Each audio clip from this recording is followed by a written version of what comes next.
बहुत पुराने जमाने की बात है। अनंतपुर नगर में एक राजा राज्य करता था। वे बड़ा बुद्धिमान और न्यायप्रिय था। उसको अपनी प्रजा से बहुत प्रेम था, इसलिए वह अपनी प्रजा को सदा प्रसन्न देखना चाहता था।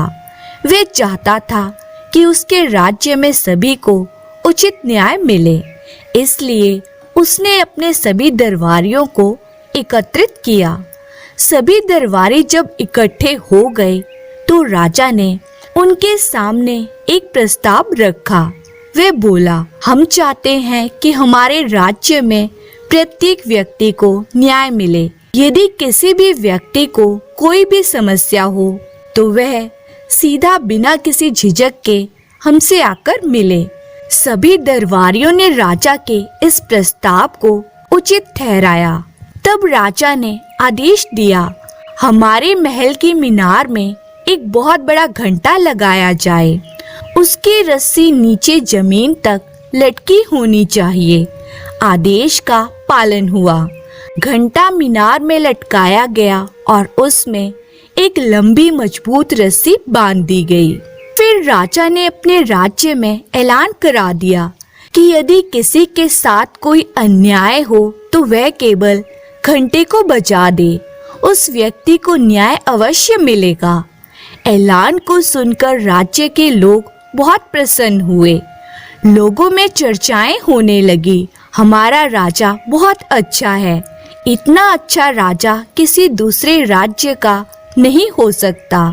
कोई कुछ कहकर अपने राजा की तारीफ करता तो कोई कुछ कहकर। लोगों की परेशानियों का हल अब सुविधा पूर्वक होने लगा। कई वर्षों तक यही सिलसिला चलता रहा। लोगों को उचित न्याय मिलता और वे खुशी खुशी अपने घर लौट जाते। राजा भी अपने वचन का सच्चा साबित हो रहा था। उसने अपनी तरफ से पूरा प्रयत्न किया था अपनी प्रजा को उचित न्याय प्रदान करने का। राज्य की प्रजा आती, रस्सी खींचती, घंटा बजता और राजा उन्हें न्याय देता।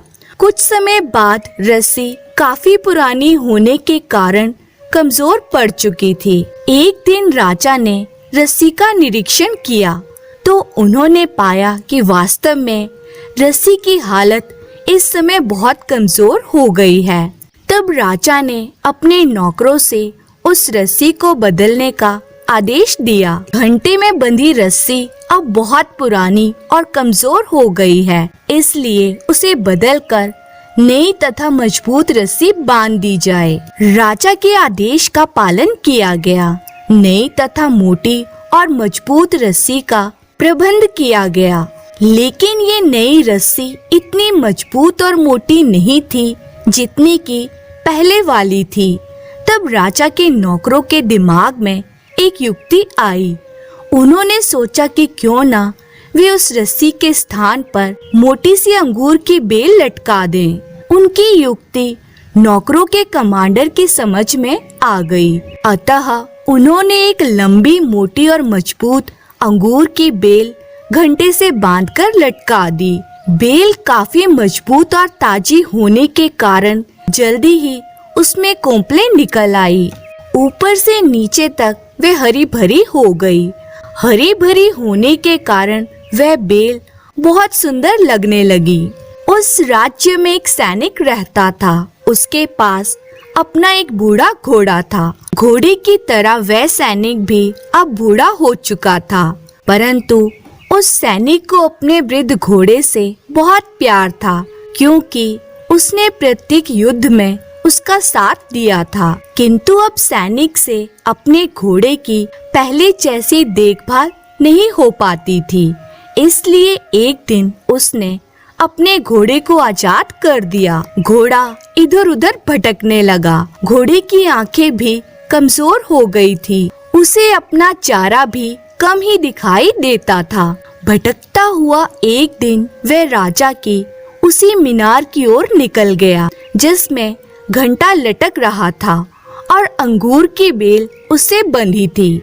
घोड़े ने हरी भरी अंगूर की बेल की कोंपलें देखी तो उसका मन ललचाने लगा। उसने अपना मुंह बढ़ाकर कोंपले खानी शुरू कर दी। लेकिन जैसे ही उसने कोंपले खाने के लिए उन्हें अपने मुंह में दबाकर खींचा तो उससे बंधा घंटा बज उठा। घंटा बजते ही वहाँ लोग इकट्ठे होने लगे, मगर वहाँ उन्हें कोई भी व्यक्ति दिखाई नहीं दिया। वे सोचने लगे कि यहाँ तो कोई भी व्यक्ति नहीं है, फिर घंटा किसने बजाया? उन्होंने चारों ओर देखा, लेकिन उन्हें कोई भी व्यक्ति वहाँ दिखाई नहीं दिया।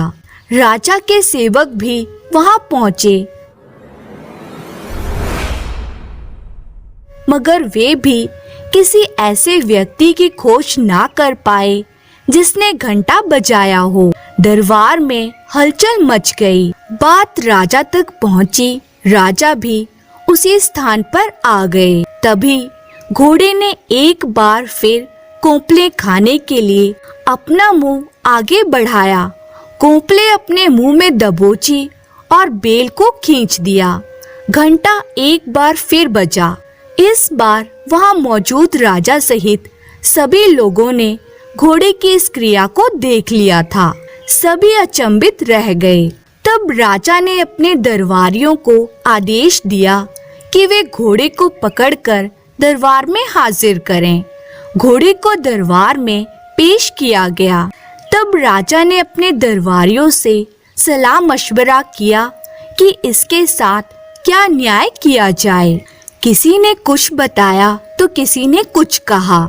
एक दरबारी ने सलाह दी कि महाराज, यह तो घोड़ा है, इसे क्या न्याय चाहिए? परंतु राजा उसकी बात से सहमत नहीं हुआ। उसने आदेश दिया कि घोड़े के मालिक को ढूंढकर दरबार में लाया जाए। उसी से इसके बारे में पूछताछ की जाएगी। और फिर राजा के सैनिक राज्य में घोड़े के मालिक की तलाश करने के लिए निकल पड़े। शाम तक वे उसे ढूंढकर दरबार में ले आए। घोड़े का मालिक बूढ़ा सैनिक जब राजा के सामने पेश किया गया तो राजा ने उससे घोड़े के विषय में पूछा। यह घोड़ा तुम्हारा है? उसने हाथ जोड़कर कहा, जी हुजूर। फिर तुमने उसे लावारिसों की तरह क्यों छोड़ रखा है? राजा ने कड़कदार आवाज में उससे पूछा। हुजूर, अब ये बूढ़ा हो चुका है, इसलिए मैंने इसे आजाद कर दिया। तो क्या जवानी में भी ये तुम्हारे पास ही था? जी हुजूर, ये घोड़ा 10 सालों से मेरे पास ही है।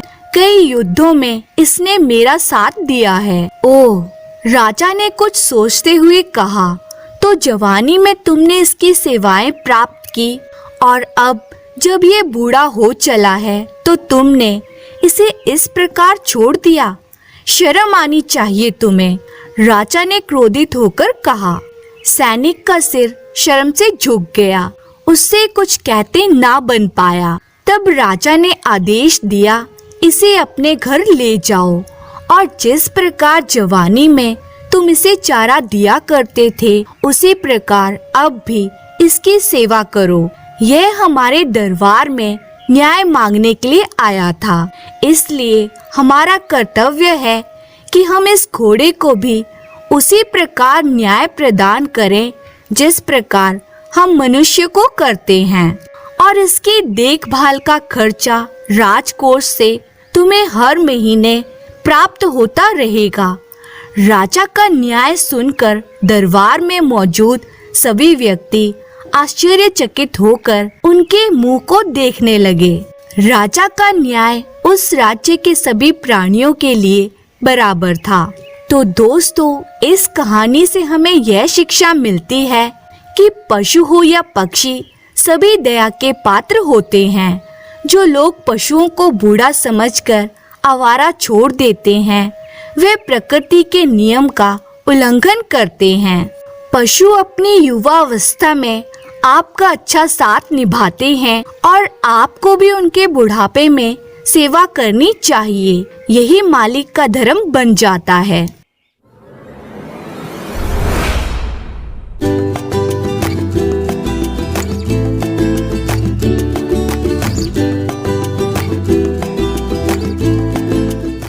बहुत समय पहले की बात है। सिलचर के समीप एक गांव में जयंत नाम का एक युवक रहता था। उसके माता पिता बहुत अमीर थे, अतः उसे पैसे की कोई कमी ना थी। एक दिन वे चाचा के पोते की शादी में दूर गांव गया। विवाह के पश्चात वे वहीं रुक गया। अगले दिन वे हाट में गया। वहाँ की रौनक देखकर उसे बड़ा मजा आया। शाम होते ही सभी दुकानदार लौटने लगे, किंतु एक व्यक्ति चुपचाप दुकान लगाए बैठा था। जयंत ने हैरानी से पूछा, अरे भाई, तुम घर नहीं जाओगे? वह दुकानदार मायूसी से बोला, मेरी सलाह नहीं बिकी, उसे बेचकर ही जाऊंगा। कौन सी सलाह? कैसी सलाह? पहले कीमत तो चुकाओ। दुकानदार ने हाथ नचाते हुए कहा। कितने पैसे लगेंगे? जयंत ने लापरवाही से पूछा। एक सलाह का 1000 रुपया लगेगा और मेरे पास 2 ही सलाह हैं, दुकानदार ने व्यस्त भाव से कहा। उसकी बात सुनकर जयंत को हंसी आ गई। भला सलाह भी खरीदी जाती है? परंतु ना जाने जयंत के मन में क्या आया, उसने 2000 रुपए गिनकर उसके सामने रख दिए। दुकानदार हिल हिल कर बोला, कांटेदार बाड़ ना लगाना और घर वाली अगर बातूनी हो तो उसे राज ना बताना, नहीं तो पड़ेगा पछताना। जयंत ने उसकी सलाह याद कर ली। घर पहुंचा तो पत्नी दरवाजे पर खड़ी मिली। बाग का माली भी वहीं था। वह माली से दरवाजे के ऊपर बाड़ लगवा रही थी। जयंत को नई नई सलाह याद थी। उसने पत्नी को वह बाड़ लगाने से मना किया। 2000 रुपए वाली बात भी बताई। उसकी पत्नी खिलखिलाकर हंसती। मान गए आपको, कोई भी घड़ी भर में मूर्ख बना जाता है। अरे इतने रुपए पानी में बहा आए, मेरे लिए जेवर बनवा देते। जयंत चुपचाप भीतर आ गया। उसे अपनी गलती पर क्रोध आ रहा था। ठीक ही तो कहा है पत्नी ने, 2000 रुपए गवा दिए। उस रात जयंत को सोते सोते विचार आया, क्यों ना इन सलाहों को आजमाया जाए। उसने एक मुर्गे का सिर काटकर जंगल में छिपा दिया। फिर खून से सना चाकू पत्नी को दिखाकर बोला, अरे मुझसे एक आदमी का खून हो गया है, तू किसी से कहना मत, वरना आफत आ जाएगी। जयंत की पत्नी के पेट में बात पचना आसान ना था। वह मटका लेकर पनघट पर जा पहुंची। वहां वे अपने पति की बहादुरी की डींगे हाँकने लगी। एक सखी ने ताना दिया, अरे सोन पाही, बहुत बढ़ाइयाँ कर रही है, ऐसा कौन सा बड़ा काम कर दिया तेरे पति ने? जयंत की पत्नी सोन पाही ने पीछे हटना नहीं सीखा था। बात में नमक मिर्च लगाकर उसने शान से सबको बताया कि जयंत ने एक आदमी का खून करके उसकी लाश जंगल में छिपा दी है। शाम होते होते पूरे गांव में यह खबर फैल गई। जयंत खेत से लौट रहा था। लोग उसे देखते और हाय राम जान बचाओ कहकर भाग खड़े होते। जयंत कुछ समझ नहीं पाया। अगले दिन राजा का बुलावा आ पहुंचा। हड़बड़ाहट में जयंत घर से निकला। दरवाजे की कंटीली बाड़ में उसके सिर की पगड़ी गिर गई। जयंत उसे बिना पहने ही चल दिया। राजा के दरबार में नंगे सिर जाने की सख्त मनाही थी। जयंत को देख राजा गुस्से से भर उठा। तब जयंत को याद आई वह सलाह, कांटेदार बाड़ ना लगाना। फिर राजा ने उससे गरज कर पूछा, तुमने एक आदमी का खून किया है?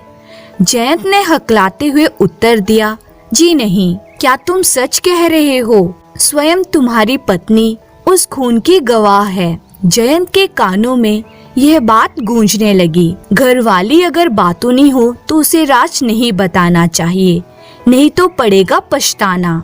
यह सलाह उसे याद आई। वह खिलखिलाकर हंस दिया। उसने धीरे धीरे राजा को समझाया कि किस तरह उसने सलाहों की परीक्षा लेनी चाहिए। राजा से आज्ञा लेकर वह जंगल से मुर्गे का कटा हुआ सिर ले आया। राजा ने सारी बात सुनी तो वह भी हंसते हंसते लोटपोट हो गए।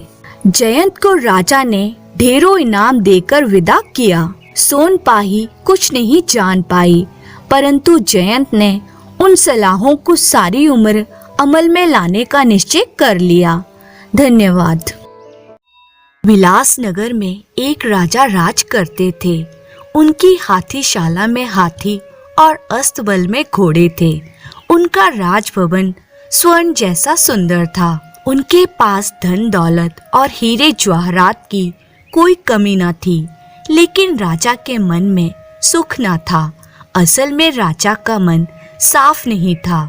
मन में हिंसा की भावना थी। हर समय वे यही सोचते रहते कि किसके पास से क्या छीन लूं, किस राजा के राज्य पर चढ़ाई कर उसकी धन संपत्ति लूट ली जाए। दान धर्म के मामले में वे अत्यंत कंजूस थे। विपत्ति में पड़ने पर जब प्रजा उनके पास आकर रोती, तब भी उनका हृदय नहीं पिघलता। राजा मिजाज से चिड़चिड़े थे। कारण यह था कि उनको रात में जरा भी नींद नहीं आती थी। सारी रात आंखें खोलकर आसमान के तारे गिनते थे। उसके बाद सुबह होने पर उस संख्या को कागज में लिख लेते।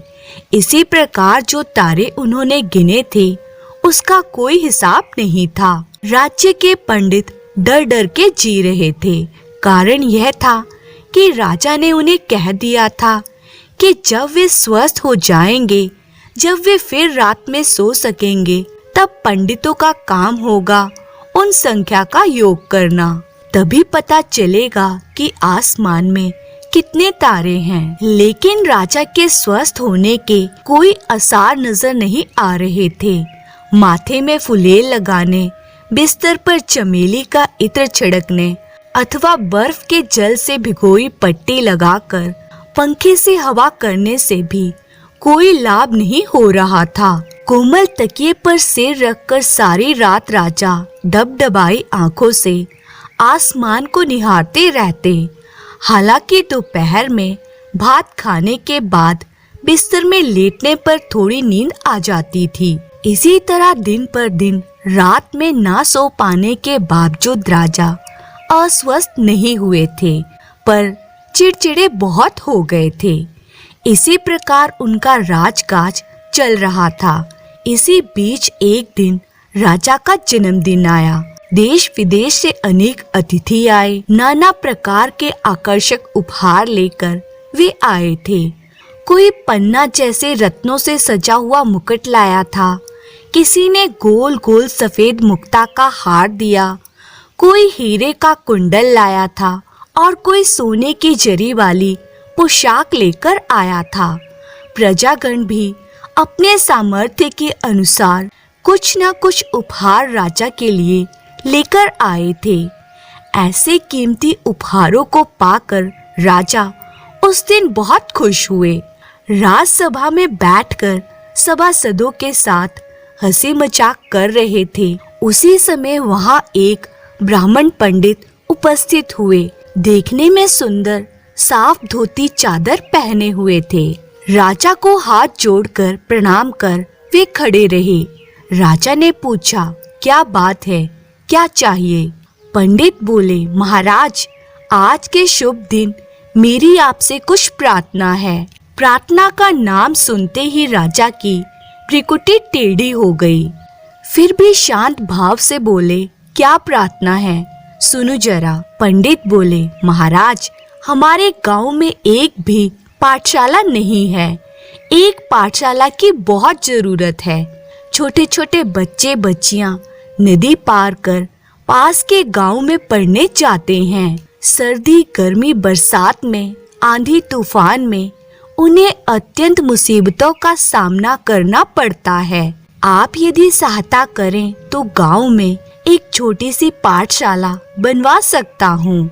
एक तो राजा का जन्मदिन, उस पर विदेशी मेहमान वहाँ उपस्थित थे, इसीलिए राजा पंडित को निराश नहीं लौटा सके। मंत्री को बुलाकर आदेश दिया कि पंडित को 100 मोहरें दे दें। राजा की जय जयकार करते हुए पंडित वहां से विदा हुए।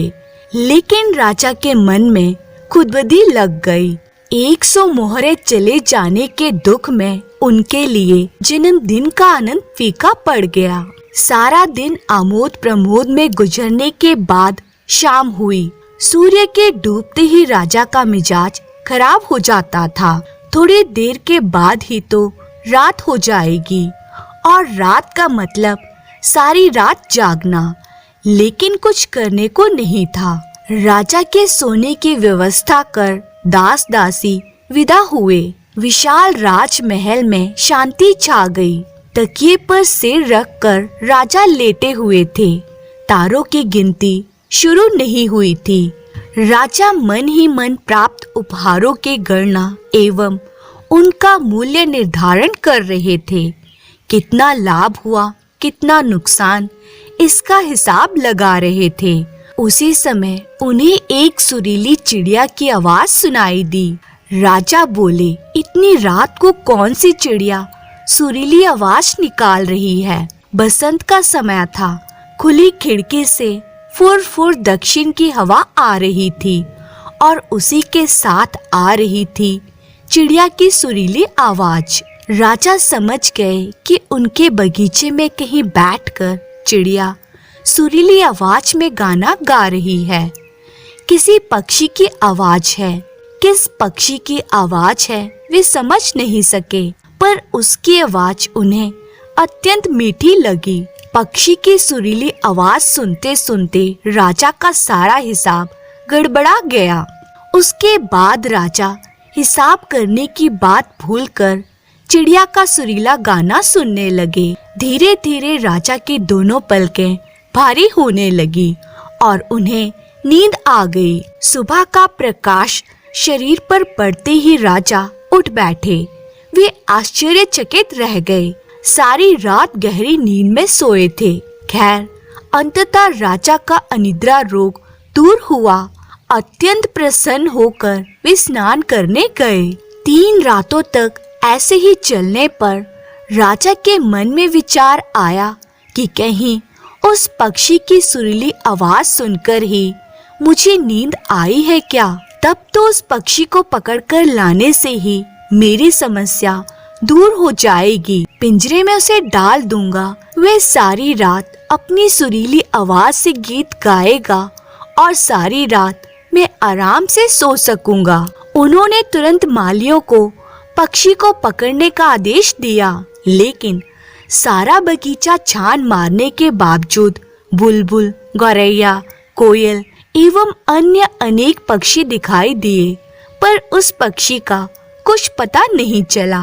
वह पक्षी निश्चित रूप से उड़कर कहीं और चला गया था। उसे अब पकड़ा नहीं जा सकेगा, यह सोचकर राजा हताश हो गए।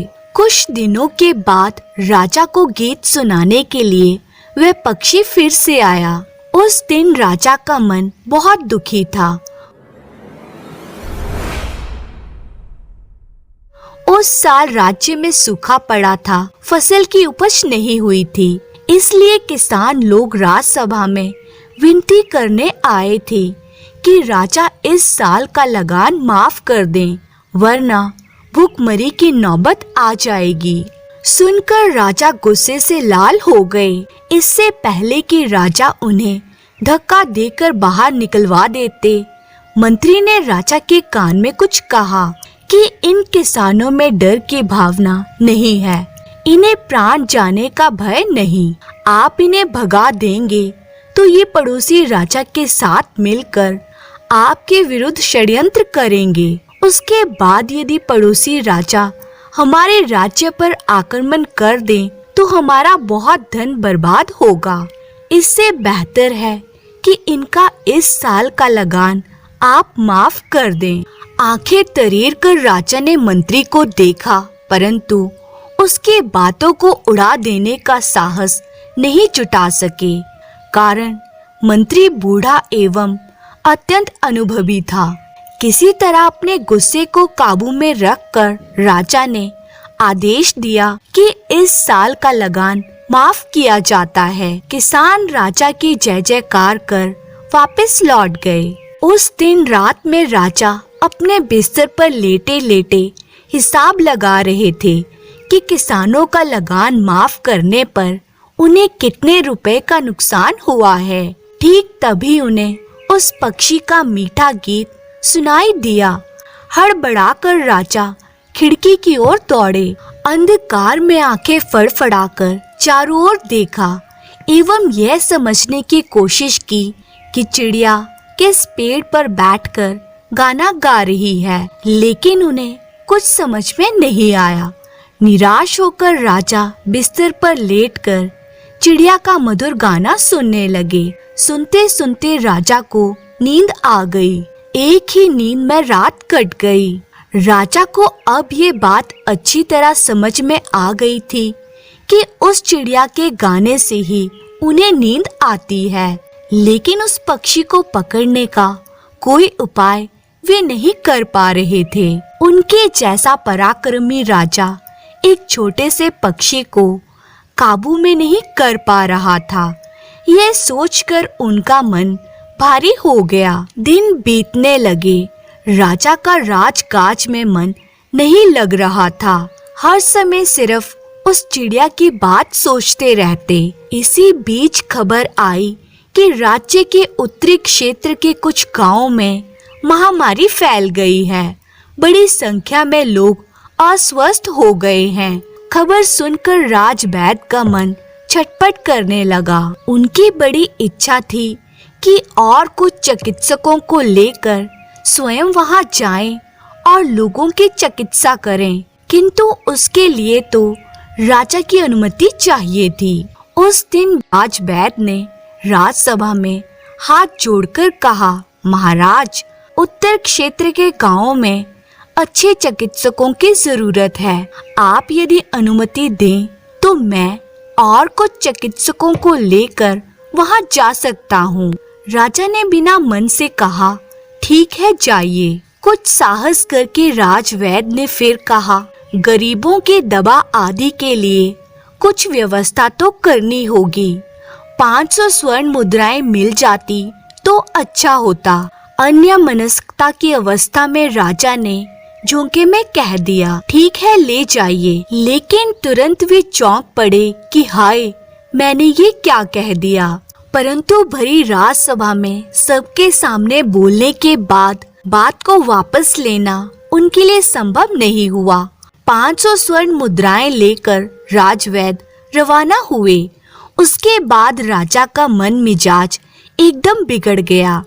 राजकाज बीच में ही छोड़कर वे अपने कमरे में आ गए। सारा दिन गुस्से में रहे। बात बेबात दास दासियों को राजा का गुस्सा सहना पड़ा। रात में अपने बिस्तर पर लेटकर राजा ने निश्चय किया कि उस चिड़िया के बारे में वे अब नहीं सोचेंगे।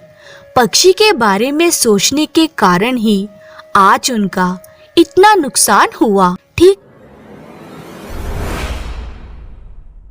उसी समय पक्षी के गाने की आवाज आई। राजा को और अधिक चिंता भावना करने का अवसर ही नहीं मिला और धीरे धीरे उन्हें नींद आ गई। दूसरे दिन सुबह उठकर राजा ने अपने मंत्री को बता दिया कि वे आज राजसभा में नहीं जाएंगे। उसके बाद दरवाजा बंद कर चिंता करने बैठ गए। वे सोचने लगे कि यह चिड़िया क्यों आती है, कब आती है। उनके मस्तिष्क में एक संदेह ने जन्म लिया। सारा दिन सोचने के उपरांत उन्होंने निश्चय किया कि वे परीक्षा करके देखेंगे।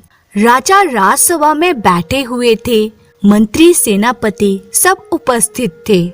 कुछ सिपाहियों ने एक चोर को राजा के सामने उपस्थित किया। चोर एक व्यापारी के घर में सेंध काटकर घुसा था। रंगे हाथों पकड़ा गया। व्यापारी का इल्जाम खत्म होने पर राजा ने चोर से पूछा, तुम्हें कुछ कहना है? चोर के कपड़े जगह जगह से फटे हुए थे। शरीर हड्डी का ढांचा मात्र था। उसने हाथ जोड़कर कहा, महाराज, मैं पेशे से कुम्हार हूँ। पिछले साल बाढ़ में मेरा घर चाक सब बह गए थे। इतने पैसे नहीं थे कि कोई नया काम कर सकूं, इसीलिए पेट के खातिर चोरी करने गया था। राजा मौन रहकर कुछ सोचते रहे, फिर बोले, ठीक है, मैं तुम्हें 50 स्वर्ण मुद्राएं दे रहा हूँ। तुम घर बनाओ, नई चाक खरीदो। 1 महीने के बाद अपने हाथ से बनाई हुई मिट्टी की वस्तुएं मुझे लाकर दिखाना, और हाँ, फिर यदि चोरी की तो कठिन सजा मिलेगी। राजा का न्याय सुनकर सारी राजसभा आश्चर्यचकित थी और मंत्री हैरान था। राजा को साष्टांग प्रणाम कर स्वर्ण मुद्राएं लेकर चोर ने विदा ली। राजा उस दिन पक्षी का गाना सुनकर रात भर गहरी नींद सोए। दूसरे दिन राजा ने आदेश दिया, जिन गांवों में जल का अभाव है वहां पोखर खुदवा दिए जाएं। उसके अगले दिन गरीब किसानों मजदूरों को चावल दाल दिए गए। इसी तरह दिन पर दिन चलता रहा। राज्य के प्रत्येक गांव में राजा ने पाठशाला बनवा दी। पंडितों को राजकोष से भत्ता दिया जाने लगा। लोगों की चिकित्सा के लिए प्रत्येक गांव में चिकित्सकों की व्यवस्था करवा दी गई। बाढ़ में, सूखे में राज्य का भंडार खोल दिया जाता। किसी के प्रति अगर अन्याय हुआ है तो राजा के पास जाने से उसे निराशा नहीं होती थी। सारे राज्य में सुख समृद्धि की बहार थी। प्रजागणों के मुख पर हंसी एवं सर्वदा राजा की जय जयकार होती रहती थी। इसी तरह से पूरा 1 साल बीत गया। एक दिन सुबह के समय नींद से उठकर राजा के मन में एक बात आई कि गाना गाने वाला पक्षी तो अब आ ही नहीं रहा है। अंतिम बार पक्षी ने कब गाना सुनाया था, राजा याद नहीं कर पाए। असल में सारा दिन प्रजा का अभाव अभियोग सुनकर, उनके समस्याओं का समाधान कर, उनका आशीर्वाद लेकर जब वे अपने कमरे में जाते थे तब उनका शरीर अत्यंत थका हुआ एवं मन शांति से भरा होता था। बिस्तर पर लेटते ही उनकी आंखों में नींद आ जाती थी। वह पक्षी उन्हें छोड़कर कब दूसरे राज्य के लिए उड़ गया वे समझ ही नहीं सके। धन्यवाद।